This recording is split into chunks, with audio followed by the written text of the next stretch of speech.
From the moment we were born and since we started growing up, we have always thought that we want to be independent.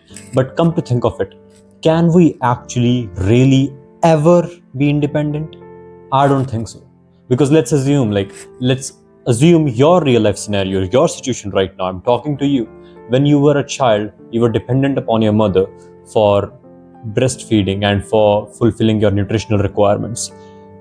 When you grew up a little, you were still dependent on your parents for money. And when you were in teenage, you were still dependent on your parents. And most of you are still dependent upon your parents for money, for shelter, for food, almost everything in your life that you do. And when you start earning your own and when you become the head of the family, you're still dependent upon your partner, maybe for emotional support, for some humanly contact, for social relations. Some of us who are going to be single, they are going to be dependent upon their friends for emotional support.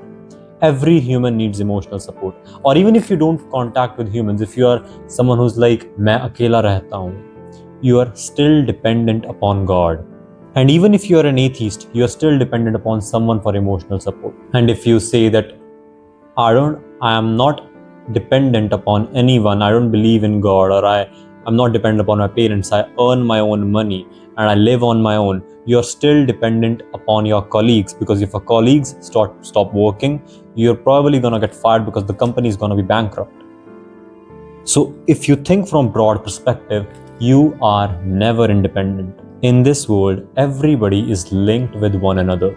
You can never exist upon your own, and there is no thing such as independence. Even countries, even India or like England, they are not independent.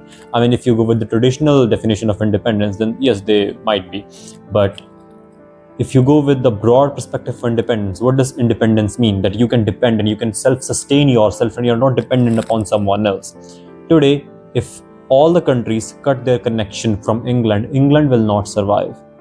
Neither will India, neither will Pakistan. So what I'm trying to say is everybody is dependent upon someone, either a country, either a person, either an organization, either an animal. You all are dependent, even I.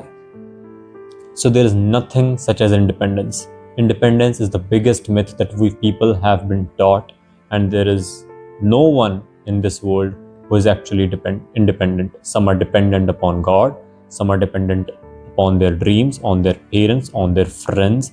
So what's the point of saying that I want to be independent? The way I presume it, you should be able to sustain yourself with a limited amount of dependency, because dependency will always be there. You cannot remove people or things you are dependent upon from your life permanently. That's never going to happen.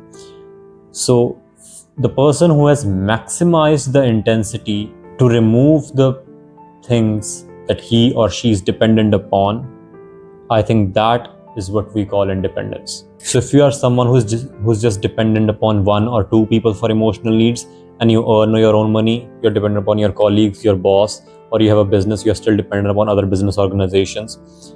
If you have minimum of these, congratulations, you are independent.